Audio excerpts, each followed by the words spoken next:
Hey guys, thank you so much for being here tonight. I really appreciate it. I have a good video planned for you tonight. We're going to have the top 20 high yield ETF of the week. Now, it's not really going to be a reveal show. You got to be kidding me. I forgot to feed Jackson. Jackson, hey, show me what you have. Come here, show me what you have. So, no, I'm sorry. Bring it to me. I'm trying to get him to show you what he does. Come here, let me see you. Come here. Anyway, he brings me his bowl. I need to feed him probably. Jackson, you're just gonna have to wait, okay? You're just gonna have to wait till I get done with my show. Hang on just a second.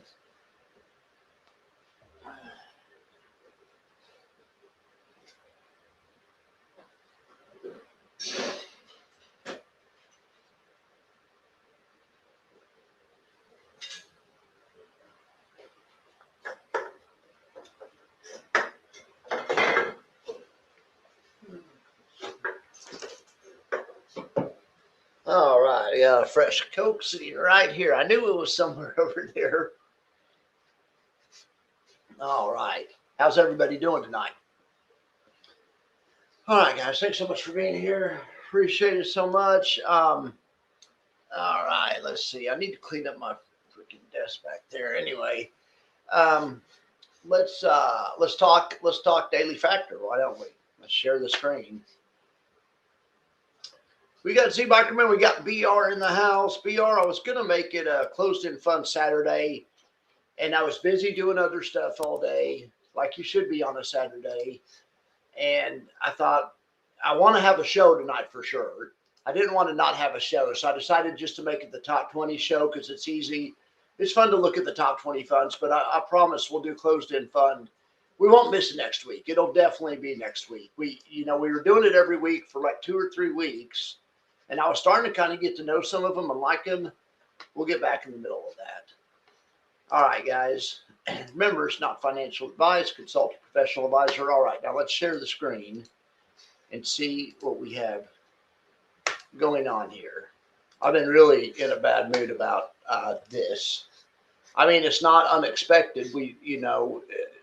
Not me, but I mean, lots of people have been looking at 74, 75. I mean, Mike Coe was one of them that I can think of offhand.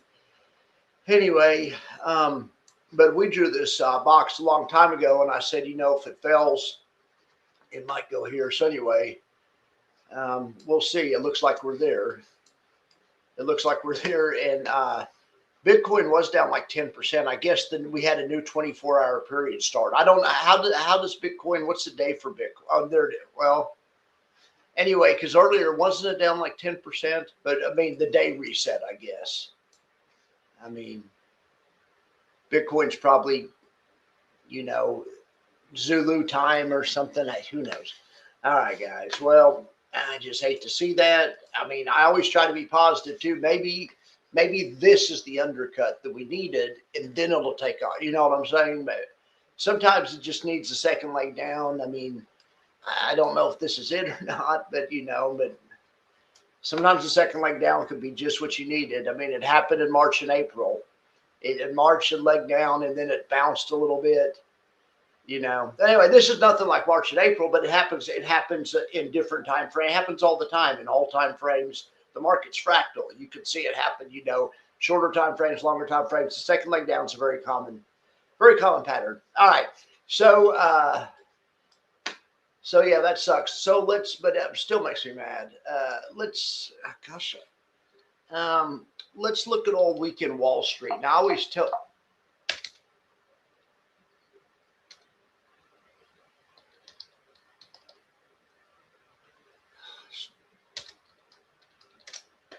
Weekend Wall Street. There it is. I need to put it. I guess I need to save it. Weekend U.S. Tech 100. But this is how you get it's down a half a point. Usually this is kind of conservative. When I checked it earlier today, it was only down a quarter point. And I was like, man, because Bitcoin's literally down 7 or 8% earlier when I checked it. And I was like, there's no way the market's only going to be down a quarter point if Bitcoin's down 7 or 8. All right. So let's talk. I'll stop ranting. Let's talk daily factor. So that, once a week on the Daily Factor, we have a top 20 show, and it usually has a reveal. And I know that I think BR mentioned last time that he liked the reveal. The reveal will be back next week. This is going to be more like a study session. We're going to look at that. We're going to just evaluate what they are, what the top 20 are, and just see which different qualities they have.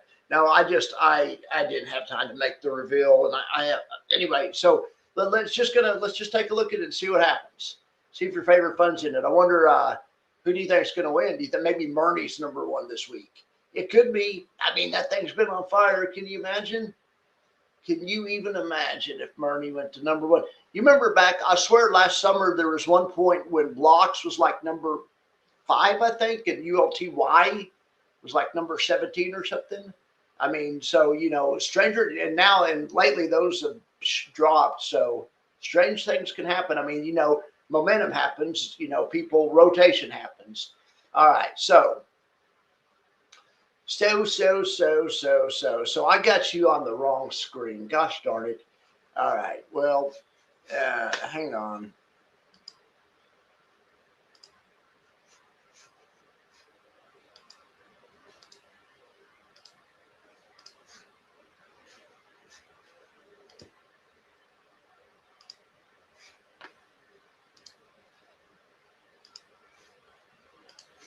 All right. Gosh.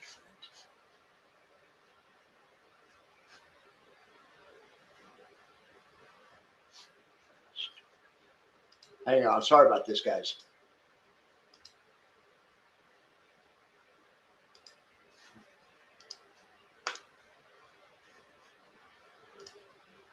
Look at this post. Grok, are we screwed?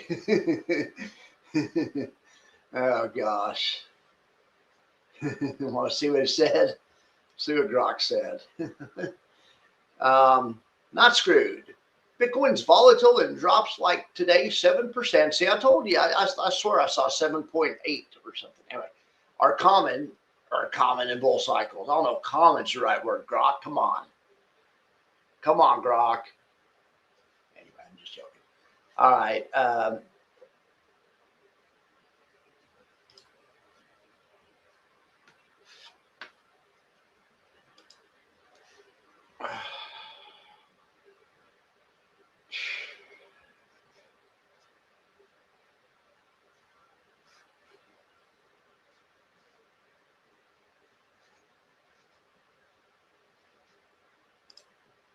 Okay, so we have the weekly factor feast, and these are in no particular order. We always start with the highest yielding first, but I wouldn't be surprised if the highest yielding wins this week. Lots of times the highest yielding is the biggest piece of dog, out there, because it's yielding 797% because, the NAV's gone from $20 to 375 or something, so even though it's paying a quarter dividend or something anyway, you guys get it. Well, this one, we finally have a quality one that's the high, but of course this is the top 20, so it's a little bit different contest. All right, so this yields 41%. NAV's gone from 67 90 days ago, really 68 to 75. They're just a little $7, a little 10.6%, catching a little 41% income, not bad. All right, now GOOY, this thing, same yield. So interesting, when you have the yield the same, it's interesting to compare the NAV, and then you can really kind of see who's the boss, right? So we see who's the boss, right? GOW, at least over this 3 months, GOW looks a lot better, 3 times as good. Same yield, better NAV. It usually doesn't work that way. Anyway, XOMO. This is based on ExxonMobil. This one's yielding 28%. Energy's been hot lately. NAV's gone from 11.5 to almost $13. And now 90 days ago, it hasn't had a good year. XOMO's down on the year, but the NAV's doing great lately. 10% quarterly NAV return. Then we have fiat. I mean, God, I hate putting inverses on here, but But like I think BR suggested one time, or somebody, it may not have been UBR, but somebody suggested I do one with just inverses, and I do. I guess especially if we get more inverses, we need to just compare all the inverses to each other. But anyway, for now, this is a high yield fund that you can invest in. So I guess it's fine. All right, fiat. I just don't root for him to be on here. So this thing's yielding 24%. NAV's gone from about $25 to about 29 and a half. Marnie is, gosh, Marnie, you got to be kidding me. Okay, well, Marnie, trailing 12-month dividend of $4. If you had bought it 90 days ago, it would cost you $7. Okay, and it's worth 15 now, almost 16. Man, it's, anyway, been a long time coming on that one, right? All right, XLEI. This one is, what is that, Energy, and it's from State Street. This is a good one. If you don't want XOMO, it looks like we have an energy theme going this week. And the energy theme is new. I swear to goodness. Last week, the themes were Google, I think Google, AMD, or so basically chips, gold and silver, and there was one other, but I don't think it was oil yet last week. So oil is just now emerging this week. At least in the top 20. So picking up momentum, or I'm just now noticing it. Let's just say that. GLDI, gold. The gold play's been here for a while. This one's yielding 16. NAVs went from 168 to 177. The NAV's too expensive to be a high yield fund. No one wants to pay $168. Although it does pay 16%, and it really doesn't matter. Money's money. Especially nowadays with fractional shares. In the old days, they made you buy 100 shares before you can do certain stuff. Well, whatever, and they charged extra commission. Nowadays, since there's no commission on less than 100 shares, it really doesn't matter if you have 5 shares. As long as you're getting the yield and it pays you in fractional shares, not a big deal. Anyway, all right. SGLDI SLJY is based on silver miners. This thing's yielding about 16%. NAV's gone from 27 to 36. Heck yes. This thing's NAV is up 35. Marnie's NAV is only up 20. Anyway, SLJY is the darling. Then we have KSIL. This thing's gone from $24.95 to $41.34. I got in about 28. I checked my field the other day. It was 28 something. Had a chance to sell it at like 56, 57. Sell half of it. Take all my profits off the table. Decided not to. Next day, silver dropped 15% or whatever. Anyway, this thing, and that's the bad news. And then the worst news is the fund I have gets has a one-to-one relationship with silver, which is good on the upside, but so it caught every penny of it. It caught every penny. All right, okay, so XLBI. Now this thing right here is paying about a 14.7% dividend. NAV's gone from 23.40 to about 24 and a half. WEEI, another energy one, and this one has been on the list. I'm not saying I haven't noticed any energy doing well, but I haven't noticed as many energy ones being on the list. I think this one WEEI has been on the list a while. When I was a broker, that's the company that owned. It's a long story, but I know the company that managed that. They're called Westwood, and they're out of Dallas. Anyway, the place I worked for had a relationship with them. And anyway, I can't believe they're still around, but their product is WEEI, energy infrastructure, that kind of stuff. They do a good job. Energy's hot. Then we have IEUI playing on the gold theme. This thing, NAVs or yields 11%. NAV's gone from 53.5 to 59.5. Goop yielding about 11%. NAV's gone from 36 to 41. What's that one? HTL. What the heck is HTLB? Now I thought I went through there and I thought I erased all the freaking closed-end funds out of here. My gosh, we got a closed-end fund that snuck through the.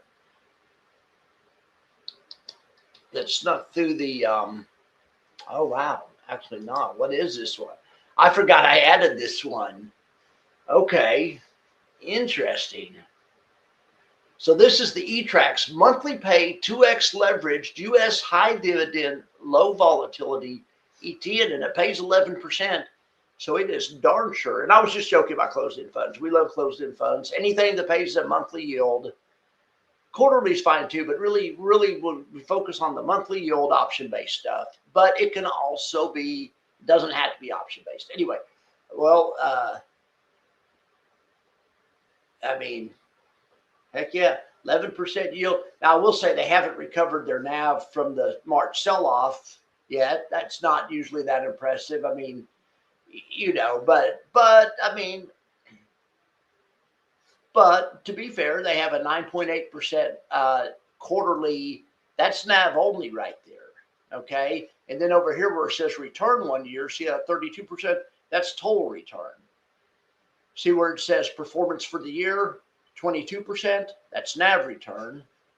Total return 32. The difference is 11, which is what this is. I mean, that's just the math of how these work. You guys all know that. But man, this thing does a pretty good job. Does a pretty good job. All right. Well,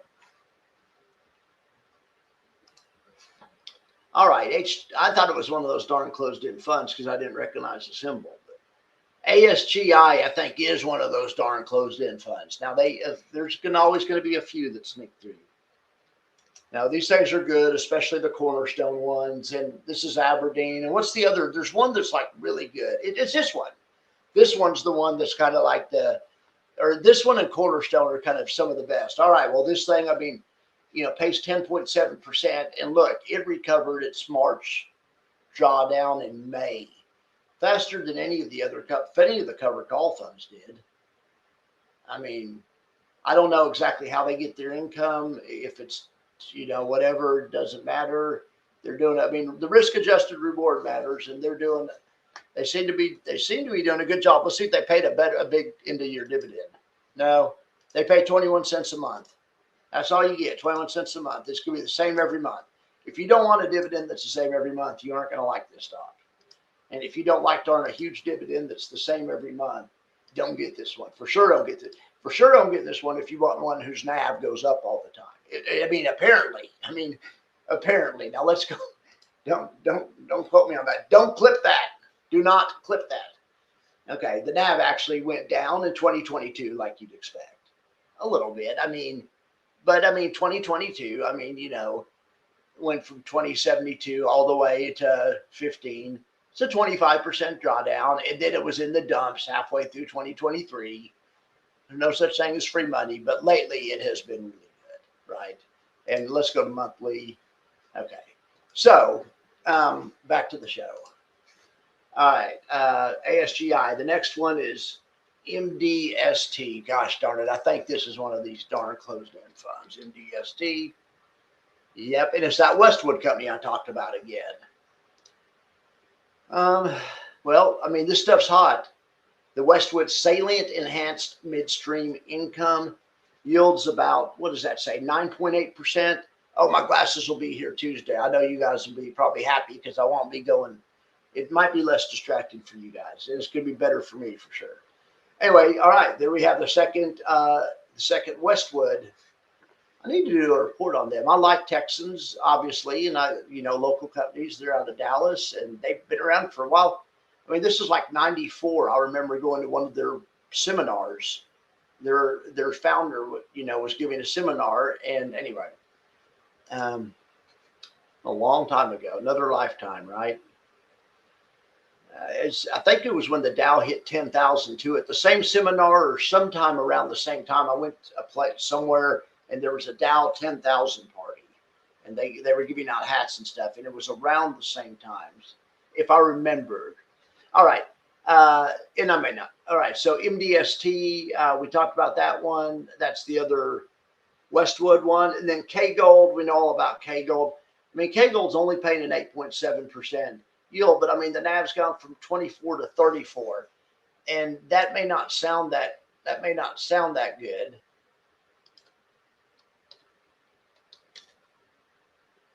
Until you really think about that, it went from 24 to 34.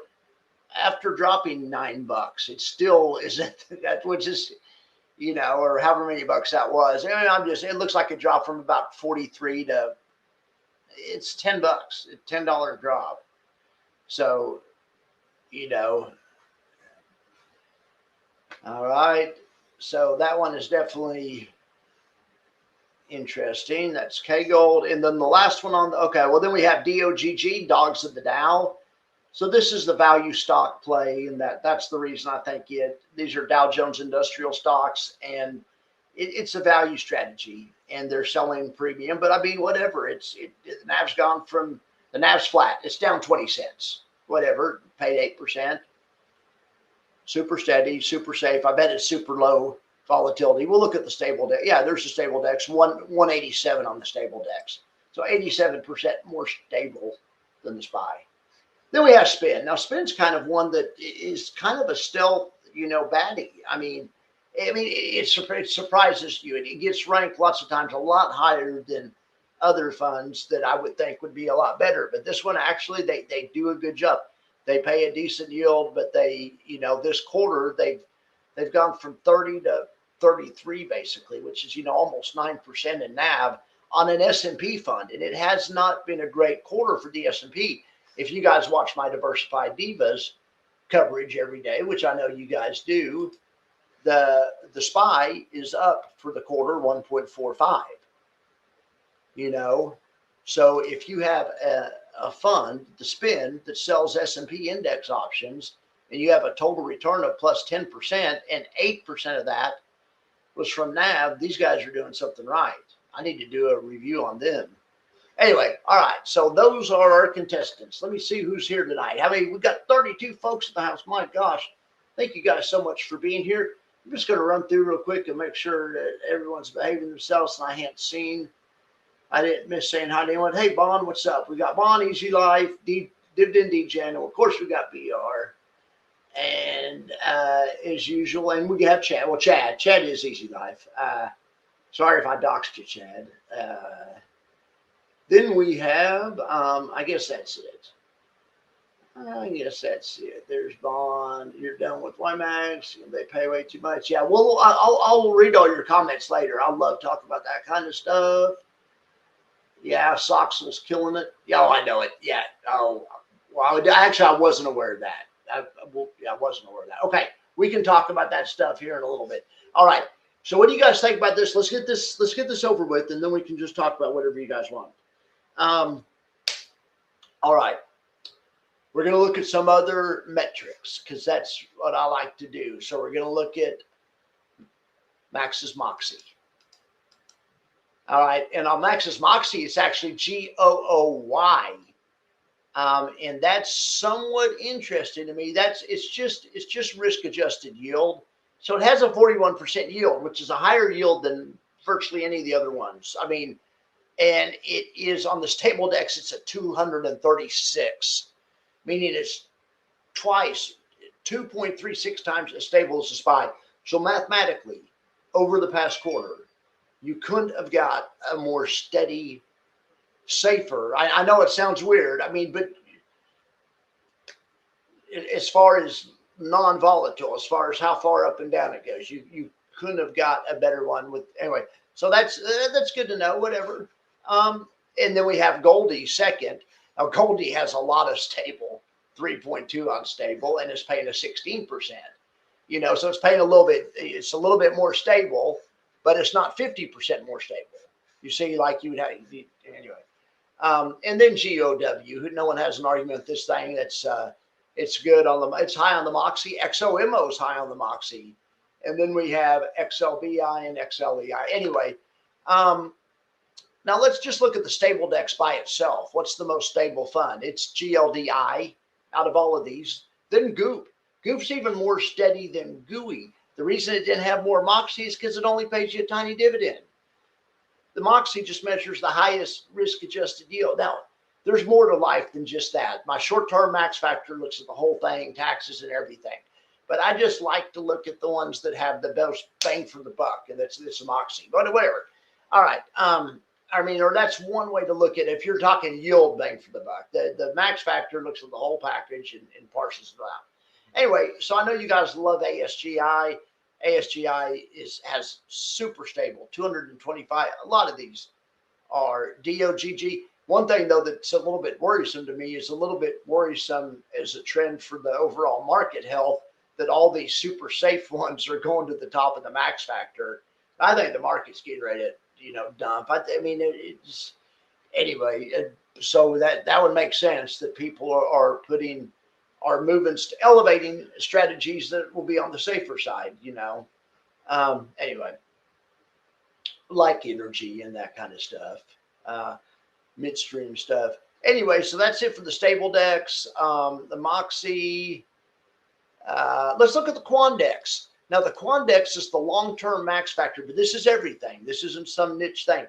This factors in how your money's paid back to you, either NAV or yield. It makes a difference, as you know, and it factors in taxes and it looks at risk adjusted reward over a year. And number one is GOOW.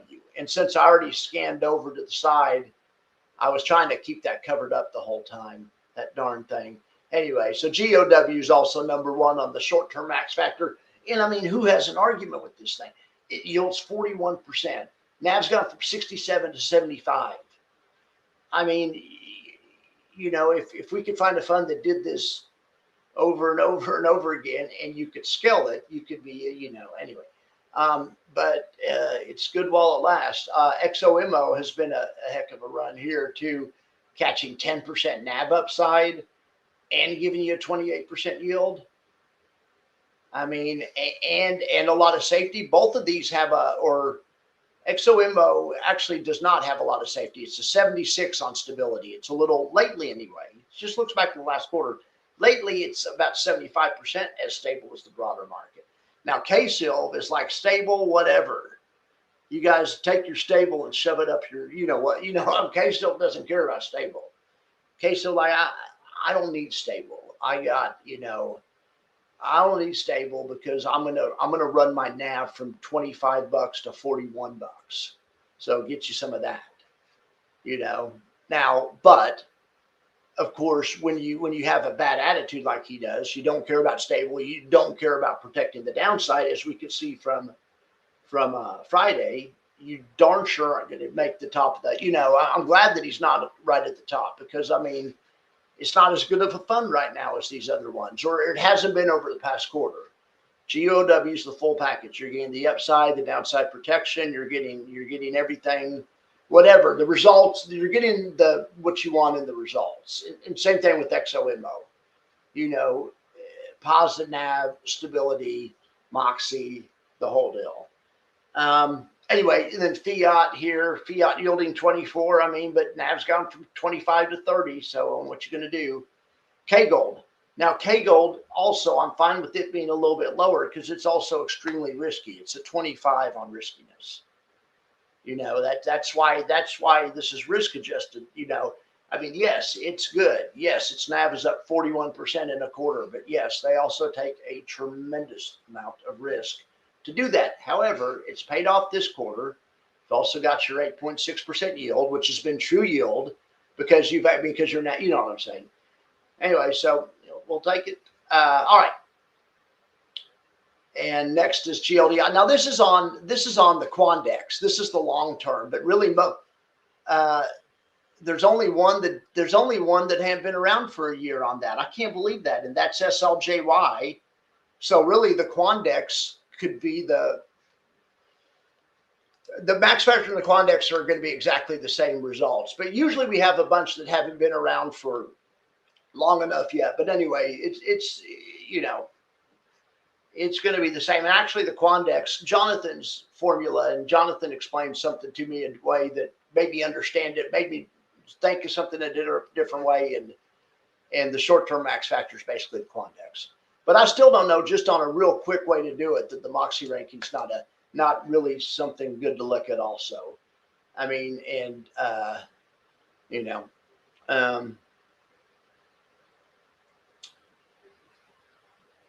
all right, guys, what do you guys want to talk about?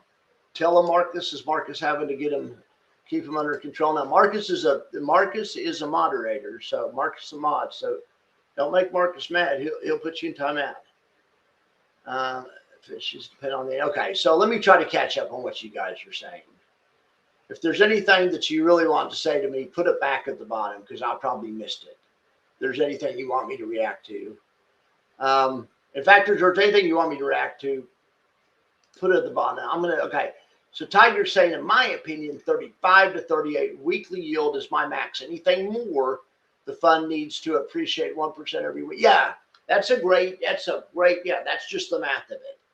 There's no hard feelings, no whatever. 1% a week is about, even if it's not quite 1% a week, that's 40, 45, 50, 55, 60%, something like that. You need about that kind of up move to keep a fund that's paying about what blocks is or about what QLDY is to keep the NAV steady. So yeah, that's the math of it right there. And basically that you need about as much upside as the way the math works out is you need about as much upside as the yield that comes out of it, give or take. Anyway, so you need some Longhorn funds, huh? You're looking, you know what? Yeah, I'm back in the OU funds. Oh gosh. All right, I'm going to have to roll back here further through this. Yeah, blocks is definitely going to be cheap on Monday morning. There is no doubt. I mean, there is no doubt. All right. Yes. Who's buying any of the? Oh yeah, SEMI or Max. So SEMY. What is SEMY? SEMY is. Don't tell me. I know. It's what is it? Is it Granite Shares Semiconductor or I mean, I can't think of what SEMY. I guess let's just look. And I have some stuff to show you in these tabs also up here. I mean, I used to know what semi was. Yeah, Granite Shares Semiconductors. Okay. The Y is the giveaway, because I was thinking Yieldmax at first, but it can't be Yieldmax because it would be Soxy or Chippy or whatever. Now, this isn't a target fund, right? It's unconstrained, 31%.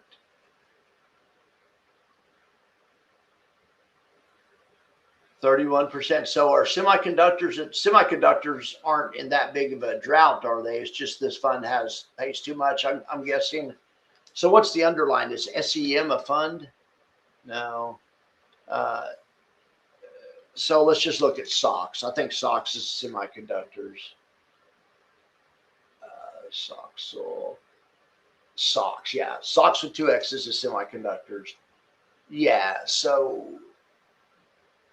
it looks like it should be a Defiance. Are we sure that SEMY is not Defiance? Come on, let's get Sylvia on the phone and ask her. I think it's Defiance.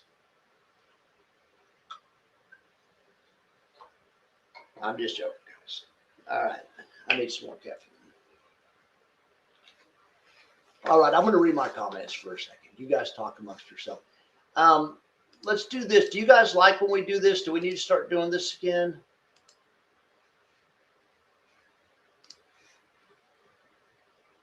I don't know if you guys like that or the people watching it later. Like the people watching it later might find it entertaining. That's probably right. That's what you do it for. You do it for the people watching it on replay. Yeah. Yeah, we have a vote for Mago. I think Mago is going to be a great idea. It's just going to be full upside and full downside of the Max 7. So at this point, just buy it when you think the Max 7 is going up. It's going to be like the blocks, but Max 7. The block strategy, so they'll be down 4 or 5% some days. They'll be up 4 or 5% some days. Now, it should be as crazy as blocks because the Max 7 are big, don't move as, but it should be like a half blocks, in my opinion. All right, you're done with YMAX and yield boost. They pay out way too much to have sustainable capital. Yeah, you jumped to K-yield. Good choice there. You got a YMAX total return positive. Yeah, that's the thing. You don't. All of my yield max investments had negative NAV return, but I made 20% on the first lot on the first third I sold of Alti. And I made more than that on GDXY, LFGY, and GPTY, or about that much. One of them I made 15 on because I loaded up in April and dumped them, in this summer, and then in some into August, and then some into October. So, but yeah, all of their NAVs were down, but I had total return up on all of them. It's a total return game. But yeah, I'm glad you got out with your. I'm glad you got out intact. I'm happy to hear that. I'm happy to hear that, Tiger. You got out like total return positive, luckily, but paper loss. Oh, I see. Okay, I read it too fast. I'm glad your total return's positive. You mean but an opportunity loss, or if you would have had it in, or paper loss. Semi pays yield and positive total. Okay, so okay, what do you mean? So you're saying that's good? We have a vote for semi track Soxel. Okay, I figured semi down 3.5 while Soxel up 45 over the past 3. Oh, great job, yield boost. Yeah. No, exactly. All right, so like I say, that's going to be a good example right there.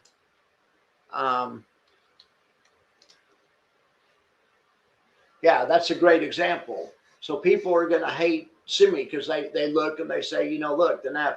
But look, on a total return basis, if you would have bought it, you would have doubled the SPY's return. So you can't tell. That's what I'm saying. These high yield funds, you can't tell by looking at the NAV. Or put it another way, if you expect a NAV, just like you guys say, just get the ones that are 20 or less or whatever if you don't want to worry about it. Because the higher paying ones are they're gonna have NAV problems.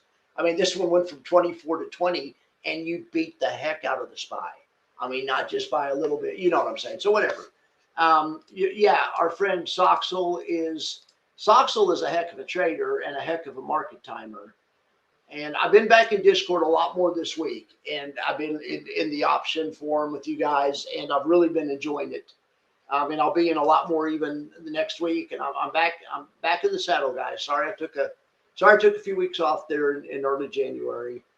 I guess I took the last week of December and the first 2 weeks of January off. My apologies. I mean, but I appreciate you guys sticking with me. I lost another 2 subs yesterday. I'm down like 50. It's no big deal. It's whatever. I'm trying to do a great job. I've been making some good videos. You guys see my video today? I thought that video was all right. I mean, anyway, all right.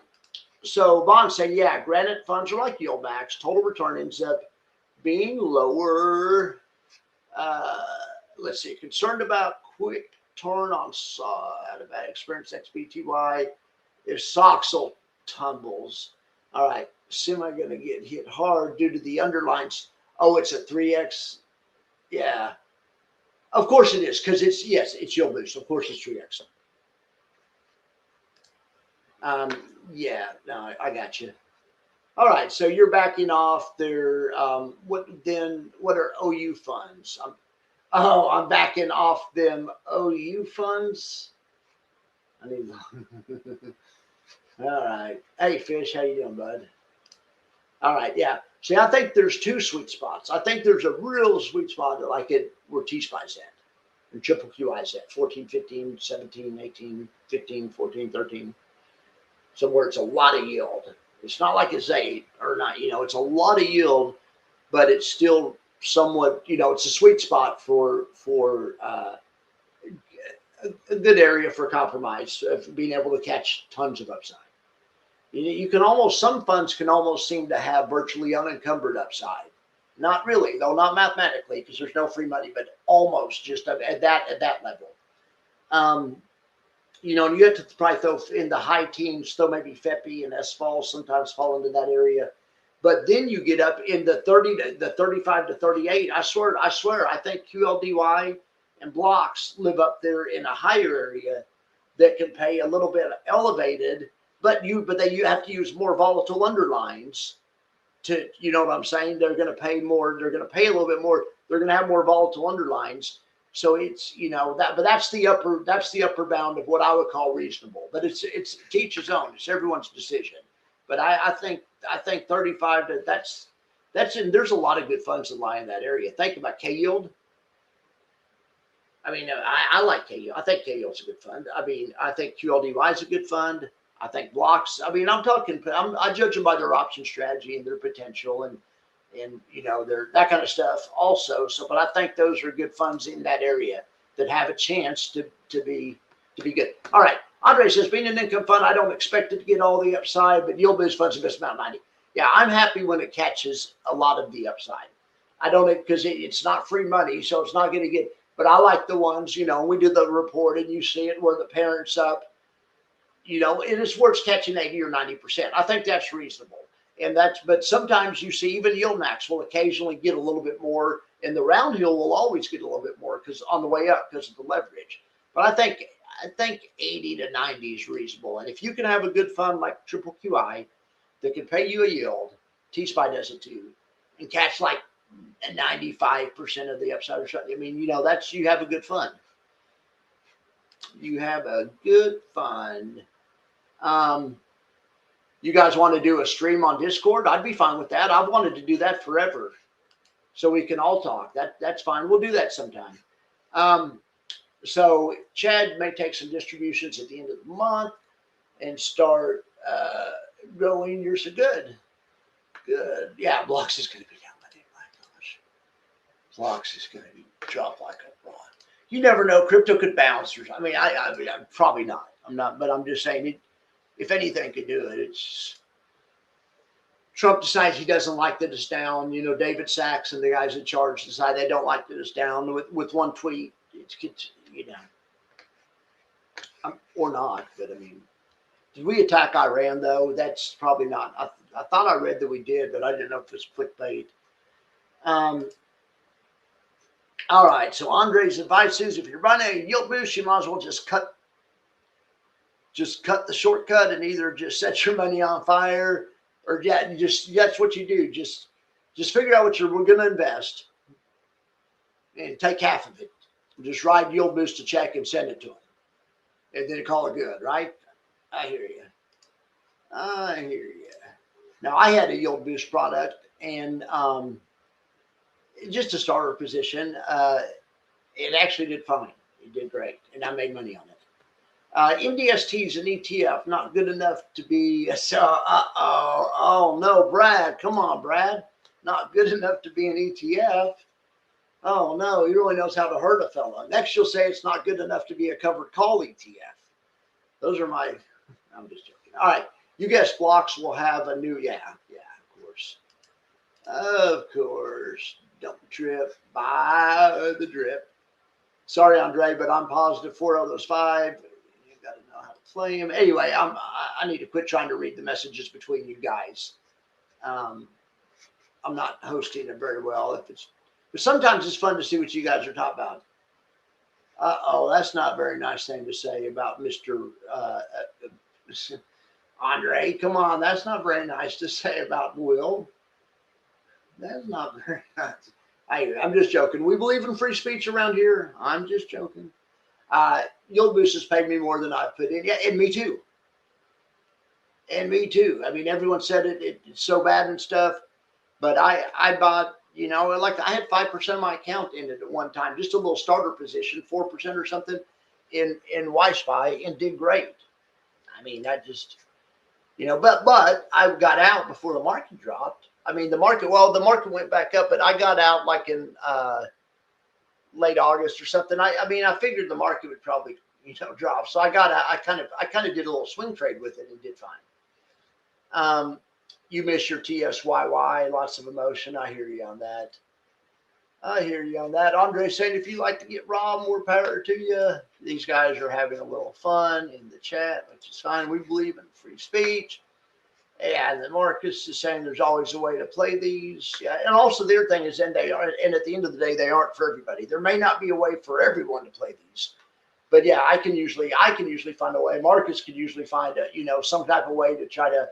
With some of these funds, there's some of these funds I have no use for. I mean, I read the prospectus, I don't want any part of that.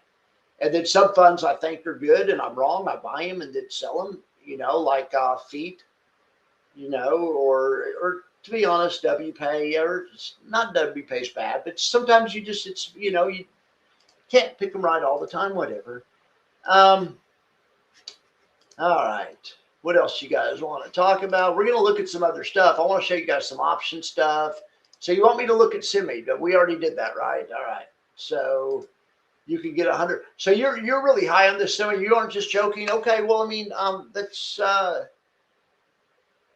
mean, so here's the deal.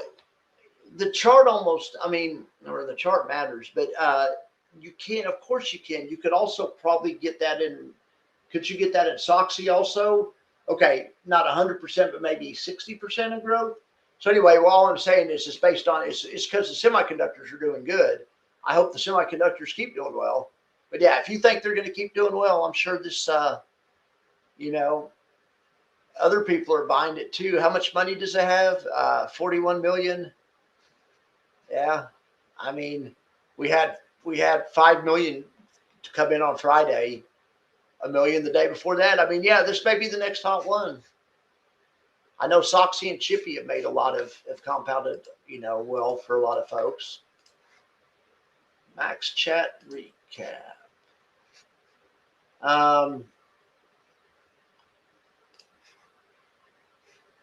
Well, I'm glad you guys are loving semi. Down in price 2 months while following the semiconductor sector.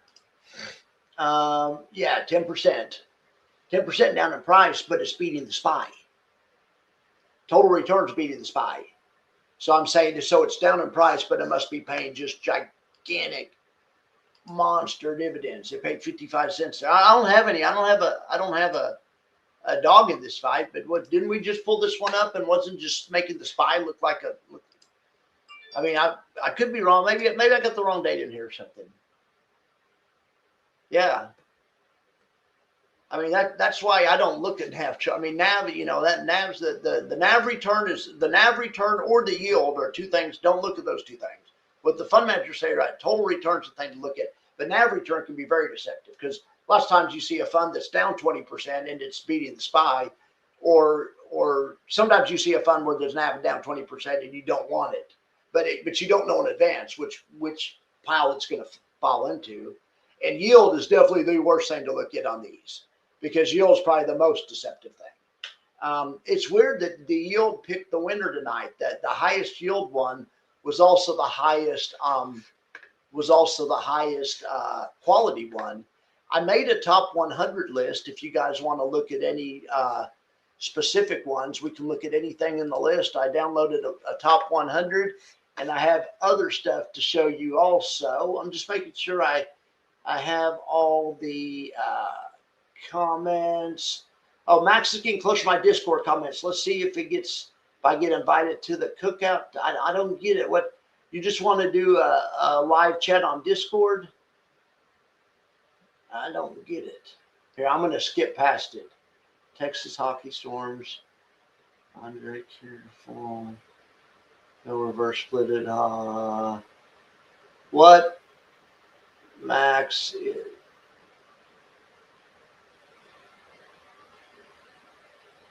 All right.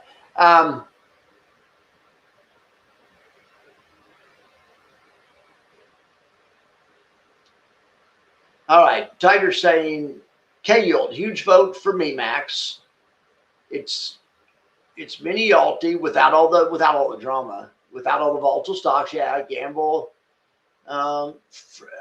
slash gamble. I got you. Friday SIL and gold sell off was my sign to get all in on. Well, you took advantage of it too. Yeah, because the thing that was making K Gold good is the way he was hedging it wasn't by buying options, which bleed. Primarily, he was using non-correlated assets. Unfortunately, his non-correlated assets went south in a big way on Friday, but they've been doing well. Yeah, no, I hear you. So you're taking advantage of it and buying the dip. I like it. I like it. Yeah, so Microsoft's going to keep being the Mag 7 standout. I just don't understand about the cookout. But anyway, got to go. Okay, Bond, thank you very much for being here. On the Hacky ETF, no, I'm not buying it. But I just haven't looked at it yet. I'm sure it's great. I mean, there's so many of these. I'm, I have a good lineup right now. I like that lineup. Still continue to go down. You have 12 shares of Hacky. Is that financial advice? Andre Harrell. All right. BR, Skeptic, CAIE, SBAR, PA. Yeah. The new Four Horsemen. Okay. Really? Okay. So, yeah, those aren't those are a good one. So CAIE has is a huge let's see. I want to get this up here. We can see it. Yeah, here's the whole list. Let's just rank it by Moxie on the whole chart. Look at Moxie has a, let's see. Let's do.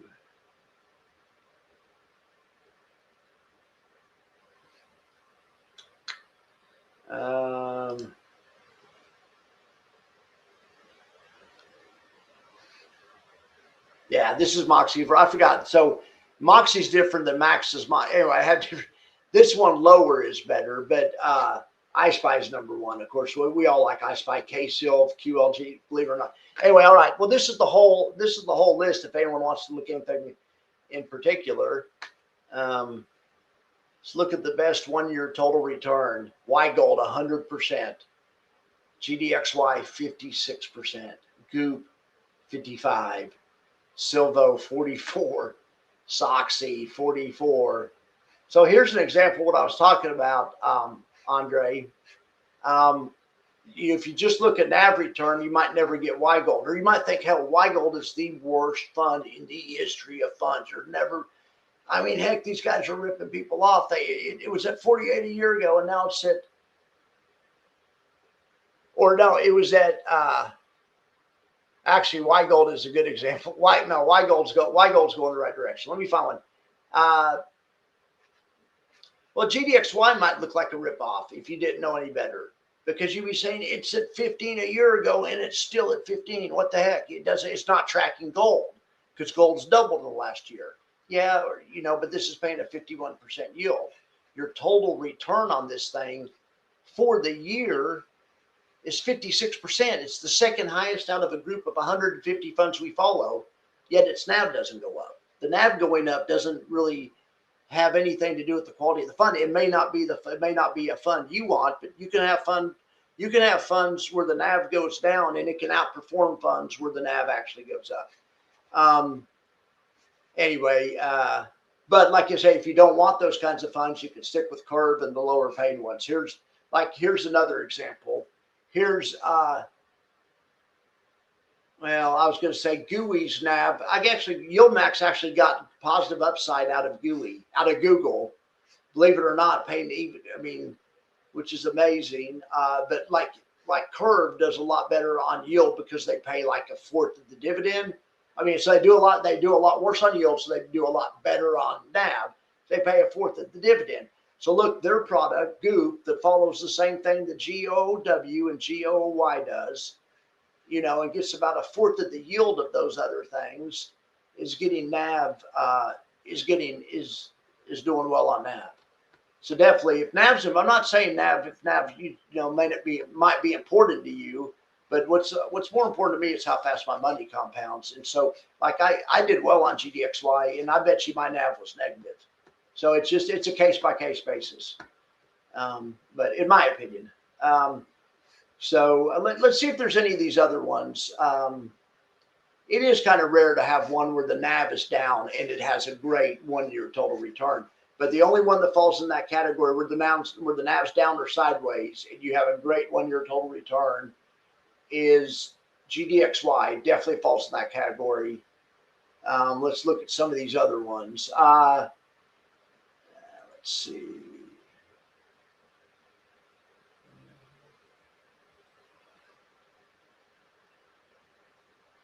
Yep, TSMY. It's making 25 or 33% 1 year total return. So it's absolutely killing it. One of the best funds out of 150 funds I follow. There's only 10 that's better than it. So it's in the top, 5%, right?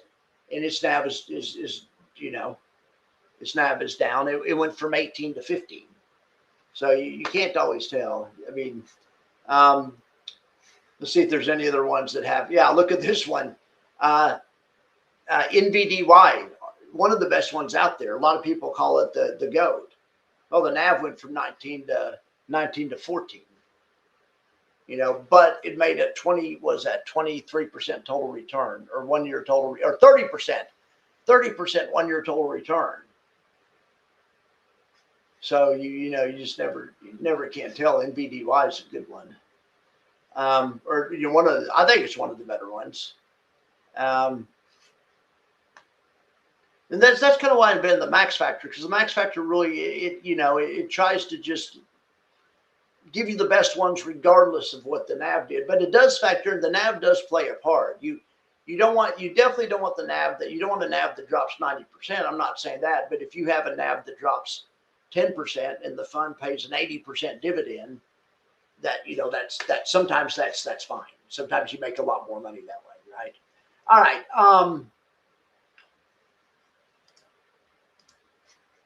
Dividends, those dividends will just shrink into oblivion. They'll reverse split it. Yeah, I hear you guys. You're going to milk it. What do you guys say? No, I'm on your team on Semi. Good luck on Semi. Semi looks, the leverage scares it. Just make sure the semiconductors are going up and you'll be fine. All right, Brad, that's decent, but I wouldn't hold Sedge. Well, personally, I'd pick between them. Yeah.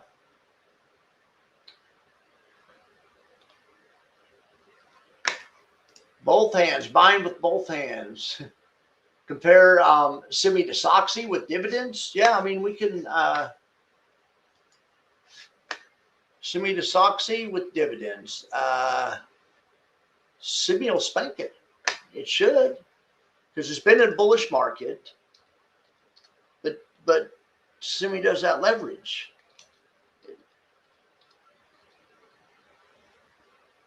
Semi ought to spank it. If it doesn't spank it, you ought to sell Semi right away.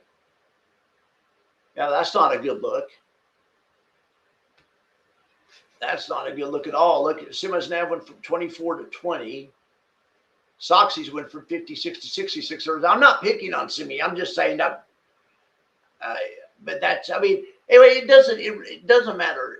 It matters. But if you like Semi, you like Semi. But just, it's not going to be it's going to be one where you're rooting for the dividends to overwhelm the NAV performance, but hopefully it can be that one. One of the ones where you hope the NAV's only down, 20% and you're getting 100% dividends. So you're really clearing about 80%. Soxy's the same game though, right? Or is it Chippy? I get Soxy and Chippy mixed up. Which one's the target fund? Chippy's the target fund, right? So, or is it backwards? Anyway, whichever one's the unconstrained fund, it doesn't do great on NAV. Typically, I bet it best be Chippy. Let's do Semi and Chippy.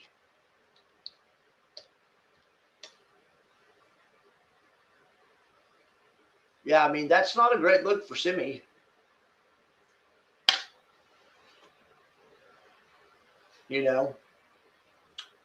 But it is what it is. The thing though, what I could excuse a company for having less total return if they have a lot more yield. In this one, Semi paid $6 over a fifth of a year, so 6 times 5 is 30. That's $32 right there. So yeah, this is on path to pay like 140% yield. This is just going to be one of those wild ones. This is going to be a wild ride.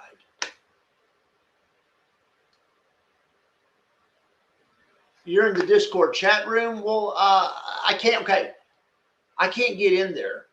I'm locked out of there. I can get in there on this computer, but I can't get in there. I'm locked out. I don't think I can ever get in there. You guys, I tried for a whole day to reset my password. I'm so locked out of there. You guys have no idea. So anyway, so I don't know what I'm going to do. If I ever get rid of my laptop, which I'm not going to do, I'll never get in Discord again. I can't get into my phone. I can't get in. Anyway, yeah, I'll do it one evening. What I'll do is if I start the thing from the laptop, I'll start the call from the laptop and we can get in Discord just fine. I promise I will. I would love to do that. I'd love to hear you guys talk. I'll just let you guys talk and I'll pick up my guitar, sit back and say, I'll put it on mute, but I'll just sit here and my guitar's like a fidget spinner. It keeps my hands busy. I like to sit around and anyway. No, but I'd like to. What I'm saying is, I'll let you guys talk. I would like to hear what you guys have to say. All right. Yes. No. On the. Thank you for asking me on Hacky. No, I have not looked into it. I mean, we can. I mean, I just. The only thing that I would have any. The only thing I try to really comment on is option strategies. Or so do we know what they're doing? Do we know where their calls are? What are they doing? So it's amplify. Says it's covered call, so that can mean it's short put, but it's probably covered call. So I wonder if they do it on the whole index or on each individual stock. I know nothing about this, but let's look at the individual stocks. We have Broadcom, which has been in the dumps lately. We have Northrop Grumman, which is they make airplanes. They're known to make fighter jets. And Northrop Grumman. Remember, Grumman was a company by itself in World War II, and then Grumman, I forget Grumman's plane. Anyway, Cisco, General Dynamics, Palo Alto Networks. So they have all the big data stuff, big data security, CrowdStrike, Cloudflare, Okta. They have big data, and then also defense contractor. But Northrop Grumman probably has defense, that kind of stuff too. They may do that. They may do cyber defense. They may have a cyber defense department. In addition to blowing stuff up in real life, they may blow up stuff in cyberspace or whatever. Yeah, Semi-Desoxyl. Didn't we already do that a while ago? But I'll do it again. Jackson, I don't want to hear any barking. We could actually, you know what it actually tracks is SOX, XOXX, because isn't that leveraged? Yeah, it actually tracks SOXX. Or no, SOXX is just, double X is just the index. Yeah, you're right. Soxyl is what, I'm sorry. Duh. Never mind. Soxyl's the long one. Okay.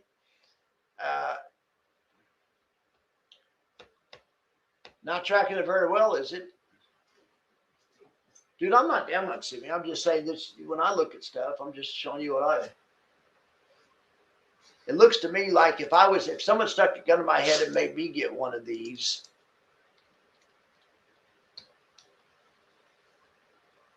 It depends. If I was a person that if I was on margin and could not stand, did not want my NAV to drop, I'd get Soxy. Or I didn't want to take as much chance. So that's a good use case, in my opinion, is margin, because, if you're taking the money to live off of and your NAV's decreasing and you're on margin, you're not good. So, but Soxy and Chippy, or actually, wrong way. Okay, so if I'm on margin, I would, one went from 41 to 59. And one went from 36 to 66. All right, 36 to 66 is more. So Soxy is the unconstrained one. Or no, Soxy's getting more NAV. So Soxy is the target fund, the one that's 12%er. Yeah, so if you're on margin, Soxy, or you're concerned about NAV, Soxy.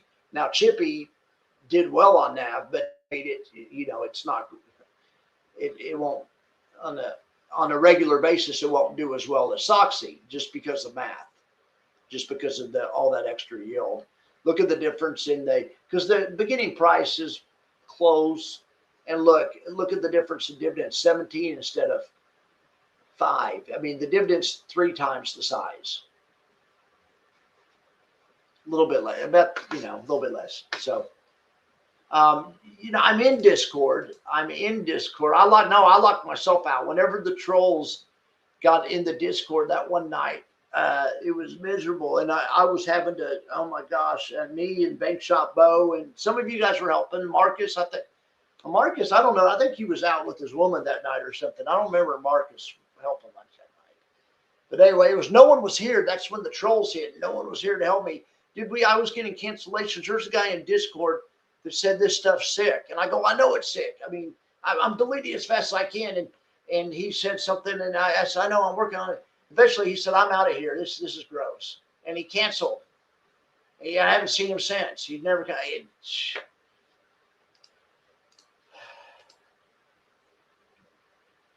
You guys have gone rogue. You guys have gone rogue. I only stepped in it about once in the month of late December, early January. You didn't have to lock me out. Anyway, now I just I took a couple weeks off.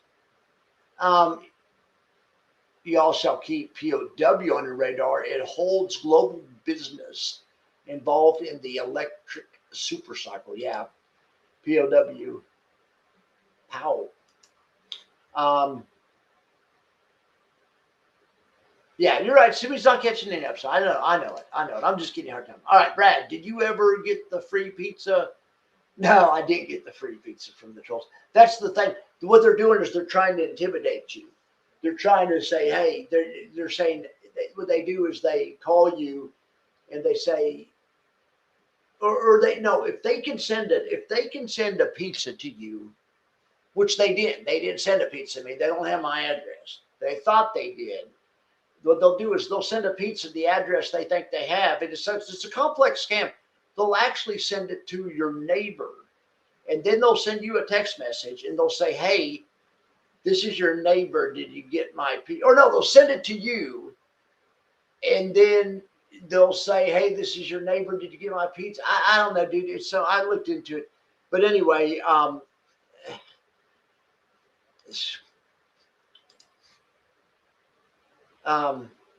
did you ever? Yeah, no free pizza. Troll timing was ridiculous. Yeah, you guys were all busy, and luckily, like I say, I went over in Bank Shop Bo.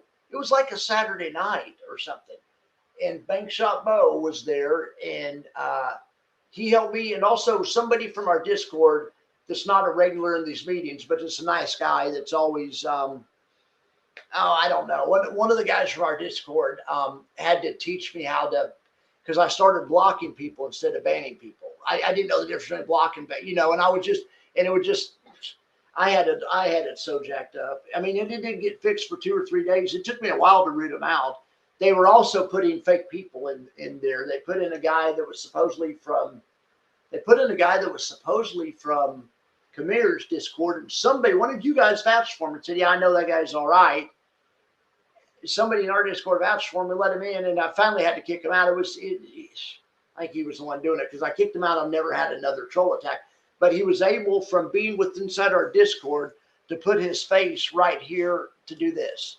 Let me show you. He could put his face right here in this thing, or he could have his own thing, and it would say, something obscene, and it would be usually an obscene picture. One night I looked down, and it said Marcus, and it was a picture of a guy who had the same general appearance of Marcus's. I've never met Marcus in real life, but has the same general appearance of Marcus's, thumbnail or whatever. And I knew it wasn't Marcus, so but anyway, but no one else. But he wanted me to let him in, thinking it was Marcus. Then there would have been a big inappropriate something on the screen. So, but yeah, that was it was whatever. But thank God for Bank Shop Bo, and it was Finding Serendipity, I think is who it was. I think it was Finding Serendipity. The guys in our Discord know him. He's a great guy, but he jumped in, and he was there, and he helped me figure it out. Bank Shop Bo does sound like a pool player. 2035, if it happens late, once the grids start being built, POW will print. Heck yes. Heck yes. It's all about themes. It's always been all about themes, but yeah, it's all about the themes. And Chad said word. Wow, I finally caught up with the comments. That's the most comments, and 46 people is the most people I have had on this forever. Here, I'll get this out of here. I just wanted to show you guys. That's cool how I'm figuring out how to use this better. And if you guys notice also, it's only been about a week, but it's been about a week since I forgot to share the screen. And then then before that, it would have been like 3 weeks and been a week. You know, I'm doing better on my technology stuff. All right. I know it's hard. You can't give a 60-year-old a YouTube channel. I'm going to be 60 this year. And I mean, anyway, you can't give a Gen Xer a YouTube channel. It's too much technology for us to figure out, you know. All right. All right. So I have some other stuff to show you guys. I thought you guys might be interested in a couple of things. So I saved. Okay. Well, first of all, does anyone want to look at the, if anyone wants to look at anything in the big list, we can darn sure do that. I'm going to download the big list. The Factor Zoo is what we're calling it. This is all of them. We can look at all. And you know what the worst one is? Now, no one say Alti. Do not please say ULTY. You'll hurt my feelings. Let's see what the worst one is. Let's rank them by Max Factor. Well, yeah, the worst one by Max Factor is YBTC. #1 worst fund in the world. Son of a gun. The yield is 439%. The NAV's gone from $42 to $4.41, down 90%. So anyway, COYY #2, Alti #3. Alt-I should be ahead of it, but Alt-I is not old enough to be on here yet, I don't think. Is Alt-I old? Wait. No, Alt-I came out October. Yes, Alt-I is old enough to be on here starting the 1st. So anyway, I'll put Alt-I and K-Yield on here. Be interesting to see where K-Yield falls. And Alt-I. I bet Alt-I will be down here somewhere. I mean, because Alt-Y has done much better than Alt-I. Risk adjusted, I don't care I don't care how you look at it. So Alt-I is going to be 1 or 2 on this list. I mean, it has to be. Alt-Y, it has way more risk adjusted, way better risk adjusted return than Alt-I. I know that's not saying much, but anyway. Then we have ICOI. This thing's NAV has gone from 28 to 14. Then we have TSYY. This thing's NAV has gone from 7 to 5, basically, or 8 to 5. I like to round up 8 to 5. You lost $3 in NAV there. SMCY. This used to be a darling, but not lately. Morrow, XBTY. I know you guys all love XBTY. I think all of you guys have big positions in XBTY. I know that's real popular with you guys. Now, I'll tell you my favorite one. I think my favorite one got delisted. My favorite one was MST. Oh, no, there it is. #16. This one may be #16, but it's #1 in my heart on the bad list. I mean, this thing is a mother. I mean, it dropped from $22 to $5. Double leverage strategy. What could go wrong? HOOW a few weeks ago, or this was on the top of the Max Factor, before Bitcoin started cratering. I'd say in this summer, something like that. HOOW was was the best one. Look at NVYY. This one at various times has done all right. Then we have FEEK. This one sucks. This is the legit worst one out there. This one, the manager, they ought to take the manager, and they ought to make the manager, they ought to tie the manager to a chair. They ought to take him to ABC television studios, and they ought to make him watch The View for like 3 weeks straight. Sit there, tape his eyes open, and make him watch Whoopi and the girls there. They got to punish that guy, and they got to teach this guy a lesson. Come on, feet. I mean, this fund's terrible. Anyway, WiMAX. Now, WiMAX, come on, WiMAX. Are you serious, WiMAX? I guess it has all that crypto exposure. But look, here's PLTW, which is you guys don't have a problem with the W funds, I know, but my gosh. LFGY, AMYY, W pays down here. Oh well. Sometimes it's fun to look at the worst ones too. I like to do that. So then I had some other stuff to show you guys. Um, let's see, what are you guys talking about? Do I have a wrong number in there? Is that what you're saying, Brad? YBTC's at 2640. Well, it probably didn't get this split or something. Some of the ones didn't get the split. I should have checked that before. Anyway, my bad. So that's good though. If you have that one, that's good. So okay, well, hang on. So let's check this. YBTC and COI. Okay. Some of the YieldMax ones have the mix the prices up and actually look better than they were doing because it looked like their NAV was up due to the split. So, but that wouldn't be the case with that one. That was the opposite problem. So I think that may just be a data error. My apologies. The second worst one was COYY. Let's just run them against each other. And they're both pretty legit bad. I mean, it's not like XBTY is good. Well, look, its ending price is at $9. Well, what were you saying? I thought you said I had a number wrong or something.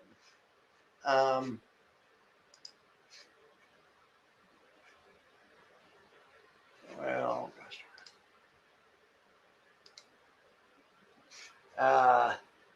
yeah, $4, and it should be $9. That number's wrong. They're still doing bad, but not that bad. So I'll fix that. My apologies, BR. All right, so Andre bought one share of ULTI. You'll see how fast it compounds from reinvestment. 2581. I did it at close Friday, but yes, all-time high is 2581. All right. Bitcoin futures, just really, you're kidding me. There's no way. Well, it turned green on the day, but they started a new day in here somewhere because they were saying we weren't down. Yeah, okay. I thought, because it was like down 7 or 8%. I thought it was ramping, but it's good that it's going up. Small miracles. Small miracles. You ran to your YBTC to check. Yeah, okay. She's been regulated. Okay, I got you. Well, I didn't mean to make anyone nervous. You have YBTC, so I was just, yeah, no, I'm not trying to say, I'm just showing what the data said. It hasn't done great, right? I mean, it wasn't as bad as it was. I mean, you know what? Or I'm sorry, I put the wrong one in there. Or no, it's YBTC, right?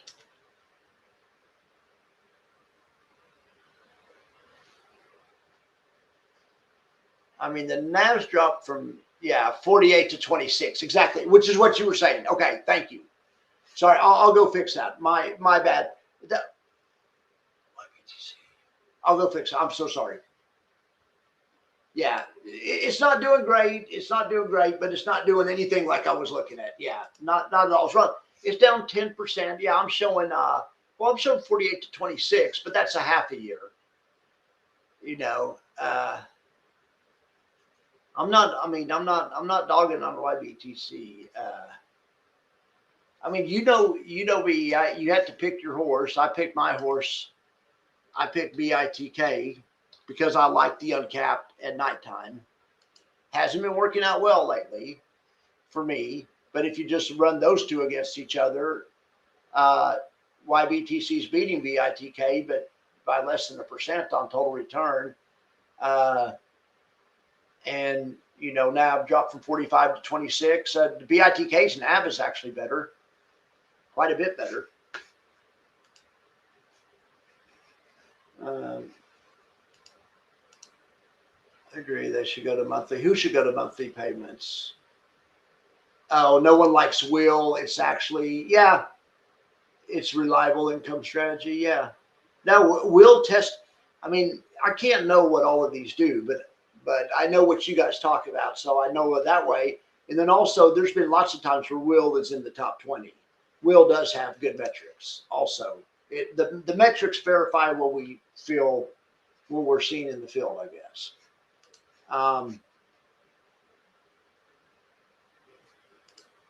Marcus is the man on the funds. Marcus is the man. Instead of arguing with him next time, I'm just going to buy what he talks about. I argued with them for 6 months on CAIE, and now I would buy it. And it's on my list, but I went with the inverse fund instead. I was looking for, but anyway, it's on my. It'll be in my portfolio at some point, you know. But yeah, I had to argue with them about for 6 months first. Then also, I'm just stubborn. I like blocks from day one, but I didn't want to buy it at first because I wanted to. I just, and I put off buying it, and that was a mistake. And man, that was a mistake. But anyway, yeah, no, it is. Will is a good fund, absolutely. We don't. I try not to talk about bad funds. I mean, we talk about funds like ULT. We talk about funds that are doing terrible, that are just destroying capital. Like ULTI. But it is interesting to follow. It'll do great in a bull market. It's doing what it said in the prospectus, kind of. It doesn't have to be our favorite, but you never hear me talk about THTA or something that I think that or feet is legit a bad fund, unredeemably bad. THTA unredeemably bad. I try to talk about the funds that at least have a positive, either good management, a good option strategy, good pedigree, or potential, or whatever. But yeah, man, I'm sorry if anyone got ULTI. I'm just excited about. I like ULTY, but I'm really excited about meme stocks. I'm more, and so when I heard about meme Y, I was like, I'll buy that the day it comes out, and I have some now. So I mean, ULTY was the only way to get exposure to high yield meme stocks when it came out. There was no blocks, wasn't out yet. Also, when ULTY first came out, there was no uncapped upside. That wasn't available. So when I saw they were doing a collar and at least solve the downside problem, I'm like, I'm all in on that. They're doing a collar and they're using meme stocks. And then this into this summer's rally, whenever we had that, alt Y went up, I was real happy with it because it's good timing and stuff. But that's why I sold some in October. I figured good times were over. I should have sold all of it anyway. But yeah, but by October, once I think blocks came out in May, I think. So once blocks came out, and then once FIAX and GX, and then QLDY, once you have 4 or 5 lightning spreads, now you have Mago and Mimi that have come out. There's just better tools out there, in my opinion, in the meme space, in my opinion. Now, however, the new tools have the problem of they have full upside and full downside. That's why I got ATTR, because I was thinking if I'm going to allocate because I'm allocating actually to more risks. If I'm going all lightning spreads, basically, which is the way the fund's going, someday I'll have all lightning spreads. Someday in the probably not too distant future, probably by the next rebalance. The problem is lightning spreads catch a ton of downside. So if we have a gigantic downdraft like April, I'll hate myself. I'll be going, why did I do this? Oh my gosh. Anyway, and I don't want to panic and have to sell something. So I looked at using chaos. Marcus talked me into ATTR, but I really think that inverse plus tail risk, the 20% allocation to inverse plus tail risk, will come in handy now that I've essentially added risk in some of my yield portfolio, because I've also added potential upside. But we aren't going to have any as long as crypto's going down. But it won't go down forever. All right, Andre got CAIQ. Good job, Andre. So BR, what are you talking about? You're waiting for the market to really drop, and then you want to buy CAIE as well? Yeah, absolutely. I was thinking about buying it just because I thought the market was going to really drop, but I didn't think it was going to drop 40%. I was making me thinking of making a defensive play at the top because it would keep paying a yield. Because blocks is going to keep paying a yield also, but the market drops 30%. I'm going to hate blocks. But if I got CAIE and the market drops 30%, CAIE is going to drop also, but it's not going to drop near as much as blocks. It's going to have way less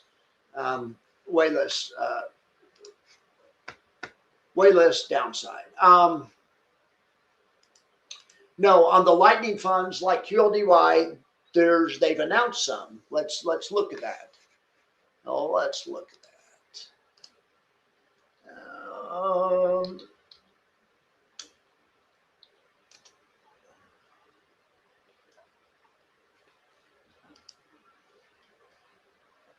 actually, well, I think I can do it this way. Look, QLDY, lightning spread income. Let me show you here. Prospectus. Yeah, so they filed for QLDY SSOY, which is the S&P 500 lightning spread. And then they've also filed for the IJRY, which is the Russell 2000. And I thought they had some other ones filed, but anyway, I mean, it's just like anything else. The lightning spread is not, it's not like the lightning spread is like the only thing that you should do. Between lightning spread, you know, it'll work great in some markets, but in down markets, you'll wish you never would have heard the word lightning spread. So, I mean, there's strategies for different markets. So, all right. So what else do I had to show you guys?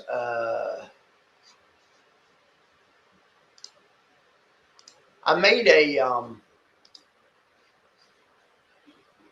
infographic of the ISSB option strategy, the risk reward profile, and which positions they have on and stuff. You guys want it, I can download it and put it in the chat, I guess. I don't know. I made it to use on a video as my aid, and I already recorded a video about this today, and I forgot to use it. So anyway, all right. So let's see. As far as I don't know if you guys watched the video. As far as the trade itself, I think this is a cool example about showing the edge in these trades. So this is what they're doing on ISSB or ISBG, or they're doing on both. Or ISSB is buying Bitcoin. So they're long Bitcoin, they're long SPY through options. So if they didn't need an income, they could just do a long call short put in SPY and a long call short put in IBIT, and they would just have one-to-one upside both ways, and it, just with the synthetic.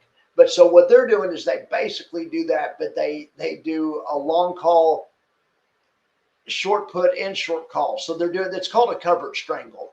And so on this trade, for instance, they buy the long call, but they buy a lot more units of the long call. So they have 325 long calls in Bitcoin, IBIT, at 45. Okay, the market's trading at 47 or something. Then they've written the 50 put. Oh, but here's the catch. They go all the way out till January of 2027. Okay, so when you click on it, you look at the metrics. You look down here at theta, it's negative, meaning it's bleeding. This thing costs you 0.01, but this is an option money, so it's not 1 cent a day. It's $1.45 a day per contract. But anyway, so that's the bleed in it. Your dollar, that position's costing you $1.45, but you have exposure to Bitcoin. But they sell this call.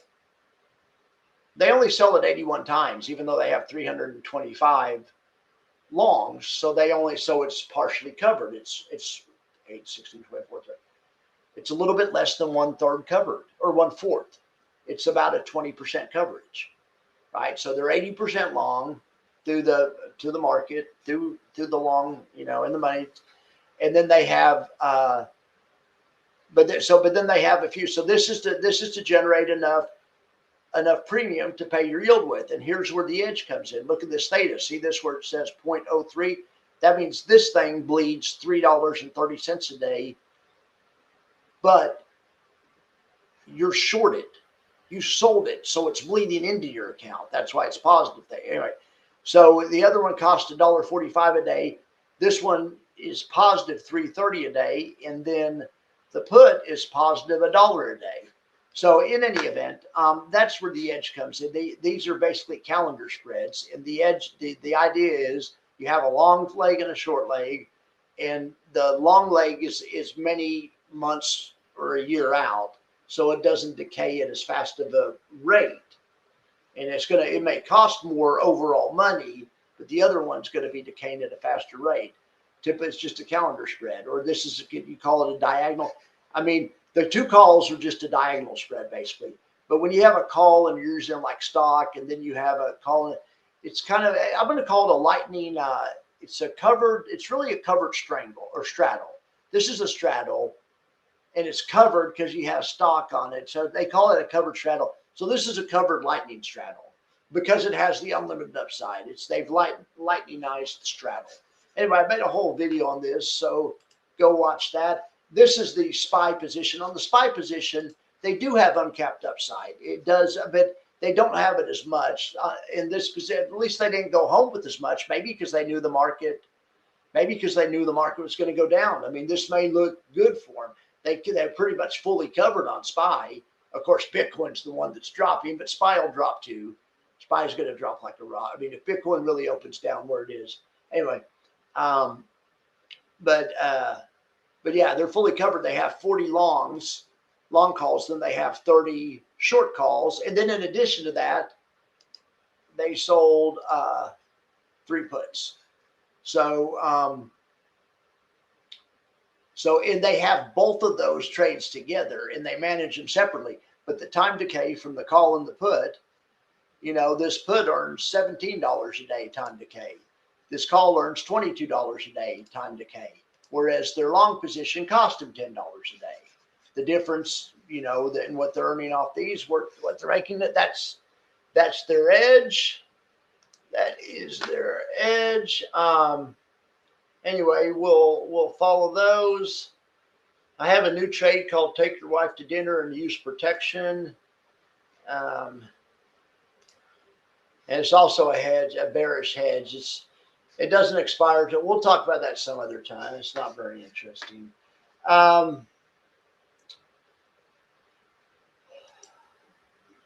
Marcus likes that blocks. Hello all. Hello Eric. How you doing there, bud? DCA for life. Eric is in the house.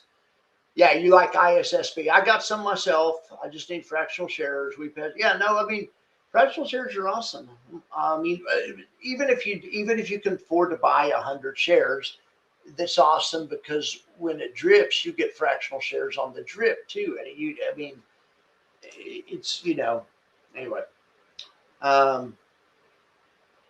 Oh, that's a good call. Yeah. So Fidelity breaks it up and gives you fractional shares. I didn't know that. That's cool. That's cool. All right. All funds. I just bought $1 of BRKV, even though it's 480 a share. No, that's cool that you can just go out and get $1 worth of a stock or $10 worth of a stock. Yeah, give me $15 worth of Apple and $20 worth of Disney and $42 worth of Netflix. It's all about the consumer-driven economy, right? Okay, the cost is head. I'm glad you asked me. I got an option bro talking to me now. I don't make sure we're interested. So I was trying to come up with the way, and I didn't do it in real life, but I may start doing these kinds of trades. It's $429, or the max loss is $700. I have several versions of this. Let me hang on, SB. Because the Take Your Wife to Dinner trade, call her for SPY.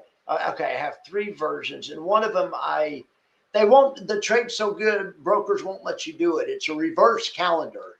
We're speaking of calendar. It's where you're long call and short a call in 2 different time frames. But in regular calendars, the call you're short should always expire first. So that way, when the spread expires, you aren't naked. If they won't let you do it the other way, a lot of brokers won't let you sell a reverse calendar where you're doing a spread, and if the call you want to buy, the call you want to buy expires afterwards, the call you want to, they don't want you to be naked when it expires. So, but I found a way around it. But anyway, so this would be a way to do that. You can do it with puts too. You sell 2 puts, you get $1,000 there, $1,060. But then you buy 3 puts. That gives you black swan protection. Because I think the market's cratering Monday. I did this Thursday when the market started going down. But I didn't show it to anyone because I didn't want anyone to do it. What I like about these kinds of trades, these reverse calendars, lots of times when you're wrong about the market going down, it goes up instead. And all the market has to do is go up. And this was a 3-day trade. All it has to do is go up or down more than 1%, and you're in the money. Now, if it goes up more than 1%, you don't really make much, but that's fine. You could do the whole trade for $429. I'll save it. I'll send it to you so you can study it. But let's see, copy link. But yeah, I'm glad you asked about it. But let me show you. So the problem is it's cool, but you can't do it because you're in. Here's what I'm trying to illustrate. Okay, so your naked one right here expires Monday. This is what I've heard Tom Sosnoff say this on Tasty Trade. People say, why won't you guys let's do it? When you put on a collar, they consider it naked if one leg expires and is going to leave the collar naked, even though it's not naked at that time. So you can't, so in other words, you can't have these two. What I figured out, if you still want to do this trade, you can add 2 puts, buy them way out of the money, so they don't cost you that much. It stops you from being naked, and then they'll let you do this trade. Or not to mention, it adds more black swan. It adds more upside. But those are just 8 cents a piece. You don't think the market. It's just for. I learned that trick from Tasty Trade, just for margin control. But now that's a spread you can do, because really what you're doing here is just this. This is one. Well, let's see what day. This expires 2/6. Let's switch this to.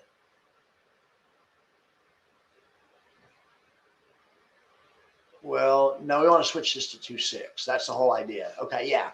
So they'll let you do this spread. This is just you want to sell 2 puts and buy another put. Yes, sir. There you go. You can do that. Really, in essence, you're selling these 2 puts. These only cost you $16. This is just for margin control. Well, or it cost you $1. Did I get on it? I thought it was less.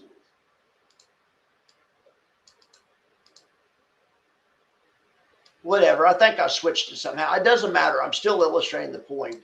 Okay, do it. So this spread right here, you're selling these for $6.49, closer to the money, and you're buying these.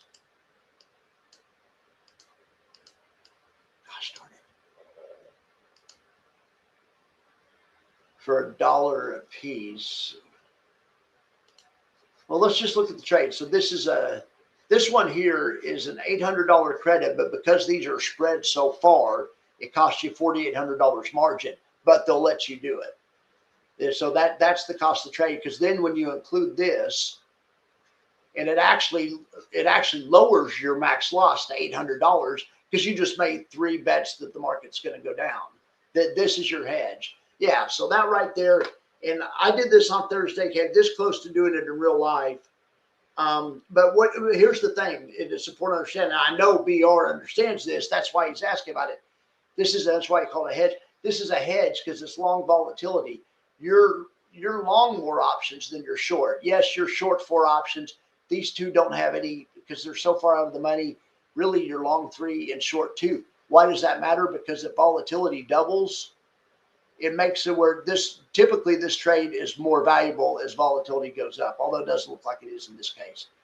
But I don't know why that is. Oh, I know, because it can't adjust the volatility of them separately. Okay, be careful on option strat, because you have volatility in different time frames. So the whole idea behind a counter trade is these. Is they decay at different rates, so it's hard to simulate them. It's hard to simulate them on this. Anyway, all right. Let me remove this one. Let me show you. Let me see. All right. Well, anyway, yeah, but that's the idea of that one. But I was just trying to look at a cheap way to put on a hedge. If the market craters, it has, makes money like stock, has stock's downside on the upside. And right there, by buying an extra put than you sold, you give yourself 1-to-1 downside past 691. I was trying to do it as cheap as possible. The stock doesn't move. It's going to cost, well, it depends. I did it several different ways. Anyway, I hope you guys like that. Getting locked out of Discord is making, yeah, absolutely. Secrets don't make friends. Option strat, dang nakeds. Takes 30, oh, it takes 30 days to adjust margin for fractional shares, really. Well,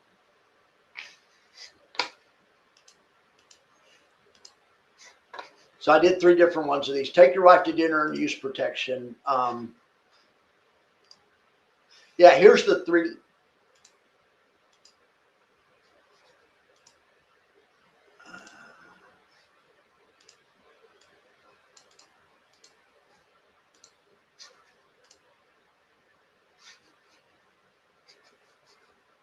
I was finding some of these that you could do for a pretty good debit and still have black swan protection on the downside. But anyway, all right, that's why I called it that. See what else we have going on in here, if anything. Oh yeah, this is a good looking. Look at this one. You could do this one yourself. Don't need any stock. This is how to build your own collar fund. You could go out. You could go out to next December, and you could use 3 options. Or I guess you buy 100 shares of SPY. You do need. I said the same thing last time. Buy 100 shares of SPY. Anyway, we looked at this the other day, but this is literally how a collar. This is the 3 options they put on top of. This is the overlay on a collar fund. They use a way out of the money call, and that caps your upside. They sell that. In this case, it brought in about 17 bucks. In this case, it brought in about 17 bucks.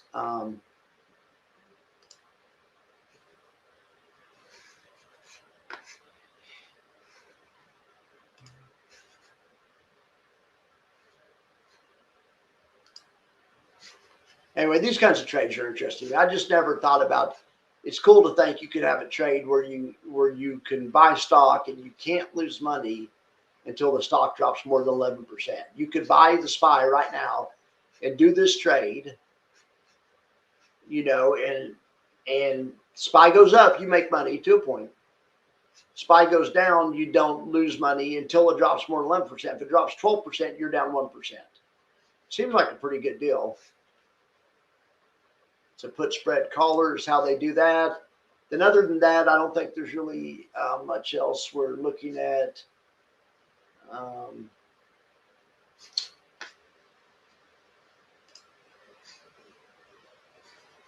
Did I say daggum nakeds? I don't remember saying that, did I? Dang naked. I say dang a bunch. Daggum nakeds. Oh gosh. All right, what else is going on with you guys? Is there anything else that we forgot to talk about? Let's check on let's check on the channel, see if I've got any more cancellations. Now I think since I'm talking about it, people are canceling just to mess with me. Gosh darn it. And if I don't make $2.80, they put you on a YouTube puts you on a quota. And if you don't make $100, they don't send you a check. Come on, I need 90. All right, we need a $3 super chat. Hopefully I'll get some views off this video or something. But yeah, 37 less subscribers. Yeah, I lost 1 yesterday. Look at this. I mean, it's because I'm talking about it. I'm jinxing myself. 49.54. Oh my gosh. Yeah. And 2 the day before yesterday. 1 yesterday.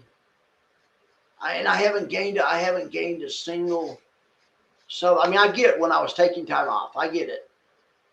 But I'm saying the past 10 days, I'm still losing. Oh my gosh. Now I would be surprised if the algorithm messes with you somehow. And then when you make more stuff, I guarantee you. Anyway, I'll get it going again.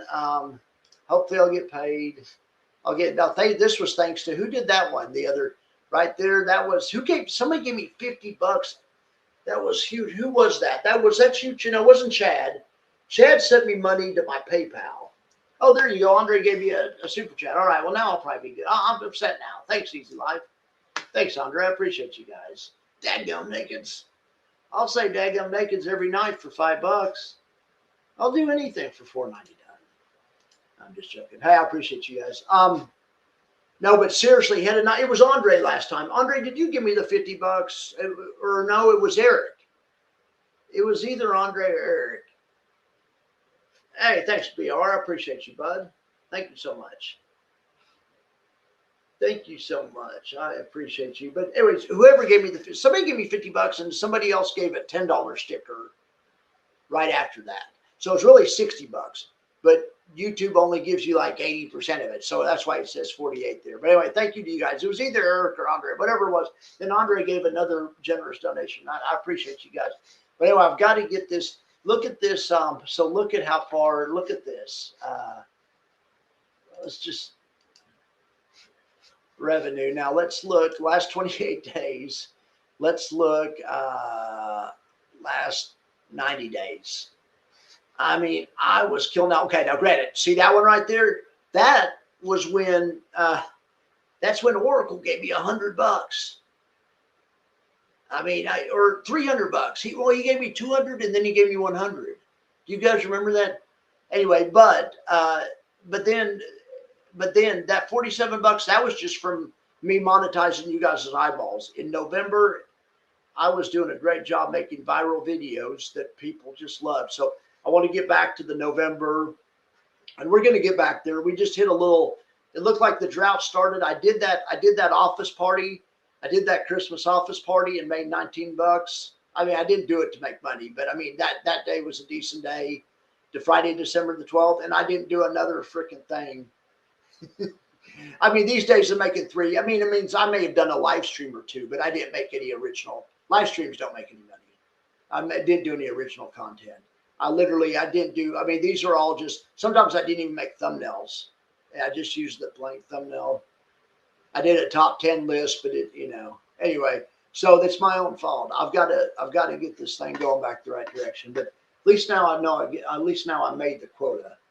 Next month, I'm going to make the quota the old fashioned way. I'm not going to have to pander for tips. No, you don't got to, you guys, I appreciate you guys. I appreciate you guys. Dadgum naked. Did I really say dadgum? I need to play that back because I say dang it a lot. Dang's kind of my go-to. And I say gosh dang a lot. And I say words that are like cuss words, but they aren't. Whatever. I mean, I do that a bunch, but I don't remember the daggum naked part. Yeah, Oracle was going, and I never thought he liked me. He always makes videos, and he's never really given me a lot of compliments on my videos, but it doesn't really bother me that much because, I've been to freaking middle school. I know what, when someone tells you you're ugly or whatever, you know what I'm saying? I get how the cut down culture works. I've never come across it in my I didn't know it was still a deal in my late 50s to call somebody a name or say they're ugly or something, but whatever. I mean, I've been to middle school. So, but anyway, I started talking and I think he goes, I think you just never watched the show. Cause really I'm not that bad of a guy. I'm whatever. And I think that's what he said. He said, you aren't so bad. Anyway, it was nice of him. I appreciate that. But then he came on December 12th. And then he said something bad about somebody, one of my guests. And I had to, I think one of you guys had to put him in timeout or something. I bet I hated to do it. Anyway. All right. Well, there's, it takes all types out there. I mean, I don't have any problem with, I guess, my thing is no matter how, where I draw the line is making fun of a man's wife. If I got a problem with BR, or the last thing I'm going to do is I'm going to say something about BR's wife. I mean, BR's a Southern boy. I'm going to say, you say something about someone's wife, you better duck. I mean, I mean, come on. That's like, you might as well say something about his mom. Anyway, that's where I draw the line. But other than that, I'm fine with all the cut down culture and with all the funny, the trolling and stuff. I think's funny. I mean, anyway, whatever. I know I'm really not ugly. I'm not ugly, am I? I'm not really stupid, am I? All right, guys. Hey, thank you so much. I know I wrote it. You said it out loud. Oh, you did it so I would say it. You wanted me to say it? Oh, I see. I see. Um, I see. I got to do some more work on that put spread thing. Oh, well, I put the put spread caller. Yes, I'll actually put the put spread caller in chat. Absolutely. Yeah, that's interesting. I actually showed that to somebody or Tom and I, or somebody and I in Discord were looking at different ideas, and I was going back and forth. I decided to save it and see if it ever did anything, to see if it ever performed, or because some of these, like, I forget about, and they're just killing it. I'm like, why didn't I do this? These trades up 40,000. This idea for Tom is up 40,000. I mean, it just killing it. It was some type of something that anyway. Um, but I just put them in. Lots of times I put them in, and then they're down, whatever. So all right. But yes, I'll absolutely put the caller in there. There it is. Caller for a quarter SPY. I don't know why I put for a quarter SPY. Maybe it gives you a 25%. And I don't know. Oh, because it lasts a quarter. This gets you through till December. Wait, so this is already expired. Well, I don't know. I think I changed the name of it after. Anyway, whatever. Here you go.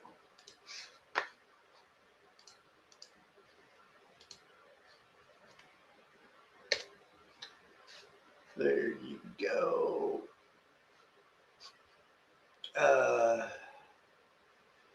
Yeah, no, I didn't know that I wasn't supposed to say it. Yeah, absolutely. Send help out there to freaking Houston.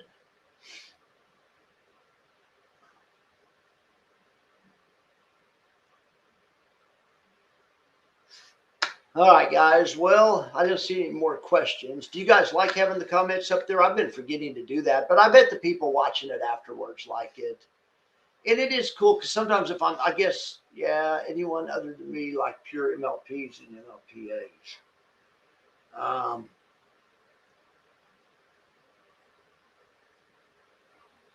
Yeah, MLPA. I mean, who was it that I was talking to about that? Probably Marcus. Who was this one? Oh yeah. The Global X has an MLP. Okay. Western Midstream. Some of the usual Cheniere Energy. Some of the usual kind of suspects. Hess Midstream. Yeah, it looks like a good time for energy.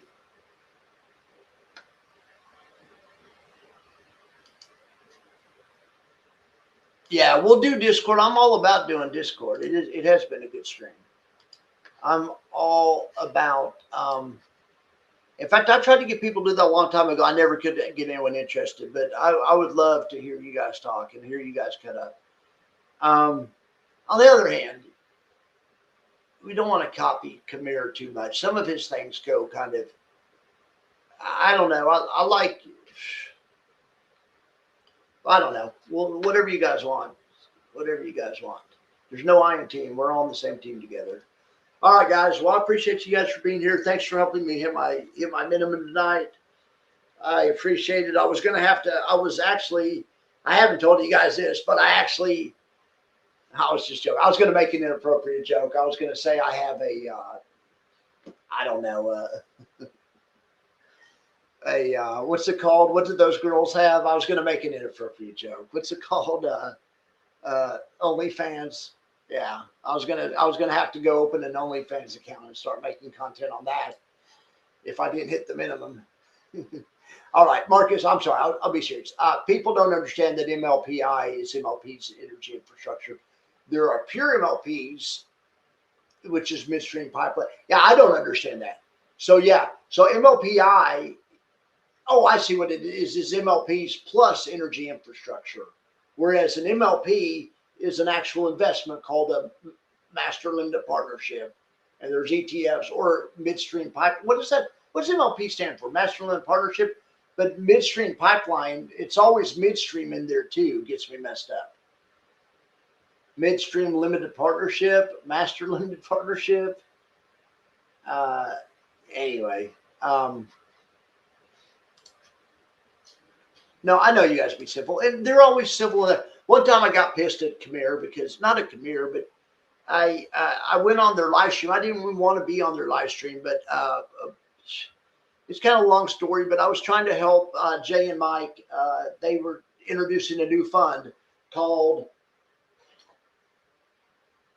the Fire Funds. They sent me this little, I don't know what it is. It's like a sugar dish. But anyway.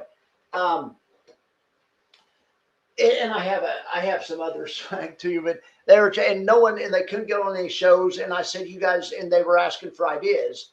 And I said, this guy, Khmer, does all the fire content. And then I said, Todd Aiken.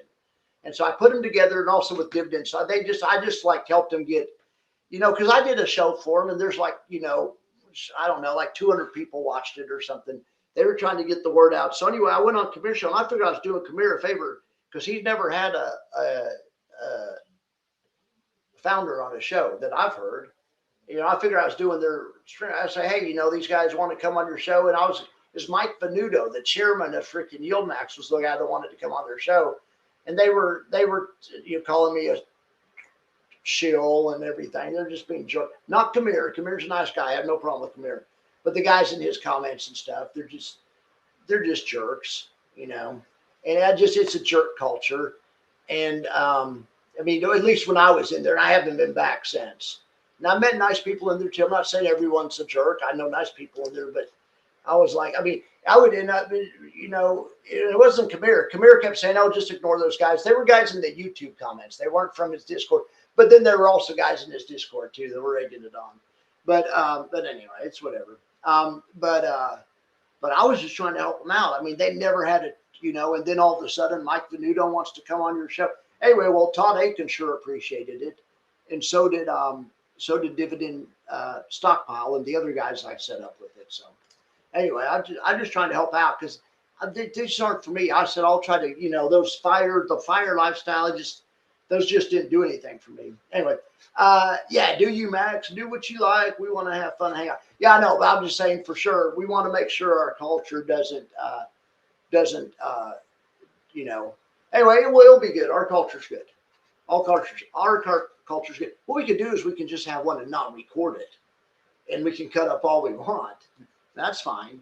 I just don't know about having the show live. That's what I was saying, taping a live show.